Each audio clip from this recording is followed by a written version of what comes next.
Have you ever fallen for someone so deeply, so suddenly that you thought it must be a dream? What if it was? My name's Ethan. I'm 17, just started high school. I wasn't expecting much that first day. New people, new place, but then I saw her. Her name was Lily, and the first time I looked at her, it felt like the world paused. She sat right beside me in class, our desks lined up next to each other. Her golden blonde hair fell in soft waves around her shoulders, and when she looked at me with those deep brown eyes, it was like she saw straight through me. She smiled, just a little. "Hey, Ethan, you okay?" I swear my heart stopped. The room spun, and all I could think was, is this real? The days that followed felt like a dream I didn't want to wake up from. Every moment spent with Lily felt magical. We sat together at lunch, and she'd laugh at my lame jokes while I couldn't help but stare at her. I never told her how much I cared, but I felt it, deep inside. There were so many little moments, like when we studied together and our shoulders brushed, or that time in the park when she grabbed my hand for just a second. It felt like a lifetime. Then, one afternoon, we spent hours wandering the city, talking about everything: music, movies, life. It felt so easy, so right. She had become more than just a crush. She had become everything to me. On her birthday, I gave her a charm bracelet. It was simple, but when she smiled and said, "You didn't have to," I knew she liked it. That moment was pure happiness. I didn't just like her anymore.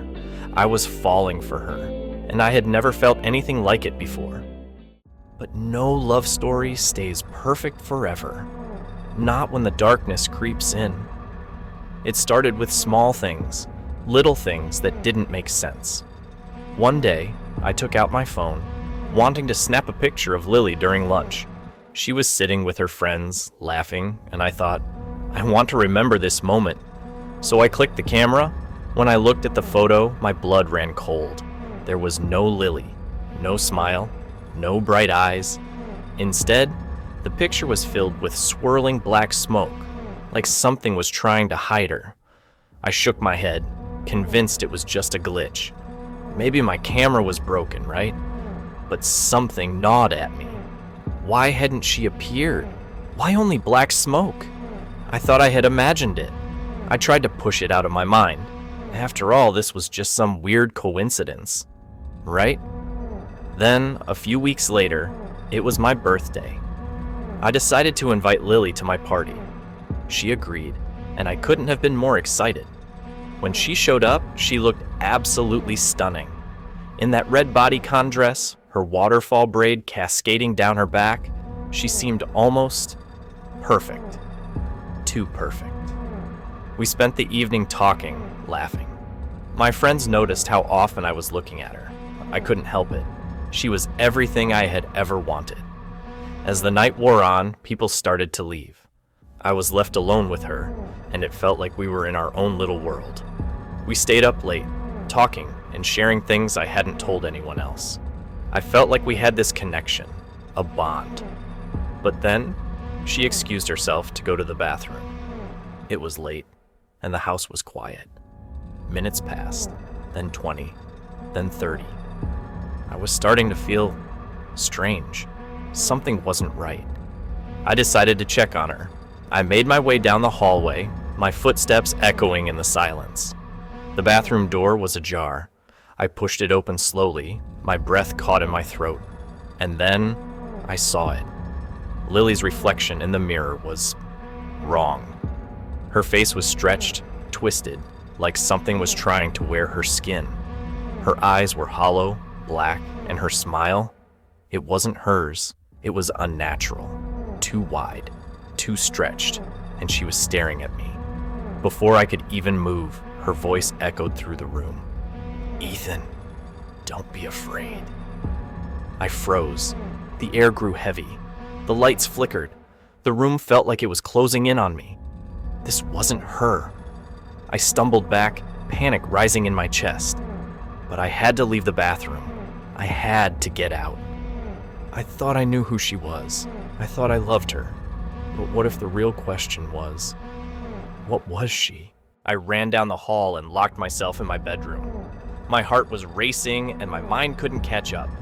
Was that really Lily? What was happening? Was I losing my mind? Then I heard the knock. Soft, almost gentle. "Ethan, it's me. Please, open the door." Her voice, it sounded like her. But I knew it wasn't her. I felt sick. My mind raced, and then I saw it. On my nightstand, a silver cross I kept for luck. I grabbed it. I didn't know what I was doing, but I couldn't just sit there.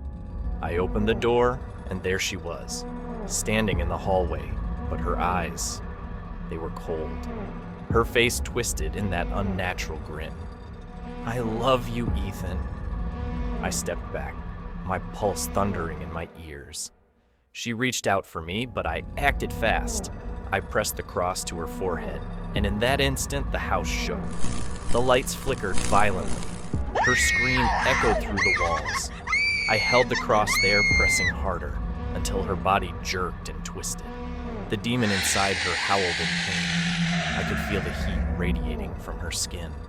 I didn't know how much longer I could hold on. And then, everything went silent. Everything stopped. For a moment, nothing happened. Then, with a blinding flash, the demon, the thing wearing Lily's body, exploded into a cloud of fire and ash. The room was filled with smoke, the air thick with the smell of burning. Lily collapsed to the floor. I rushed to her side, trembling. Her eyes flickered open, and she gasped for air. She looked at me, her face pale, but she was herself again. No demon, no monster, just Lily. Tears streamed down her face. "Ethan, I'm so sorry. I didn't want to hurt you. I never meant to hurt you." I held her close, my own tears falling. "It's okay. You're safe now. You're with me." She smiled through her tears, weak but sincere. "I love you. I'll never leave you." And in that moment, I knew our love was stronger than anything, even the darkness that tried to tear us apart. In the days that followed, Lily and I grew even closer. The darkness that had once threatened to tear us apart faded into nothing, leaving only love and trust in its place.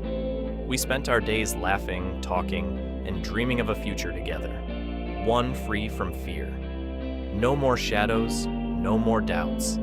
Just the two of us, hand in hand, facing the world. And as we stood together, surrounded by the warmth of our love, we knew that no matter what, we would always have each other. The nightmare was over.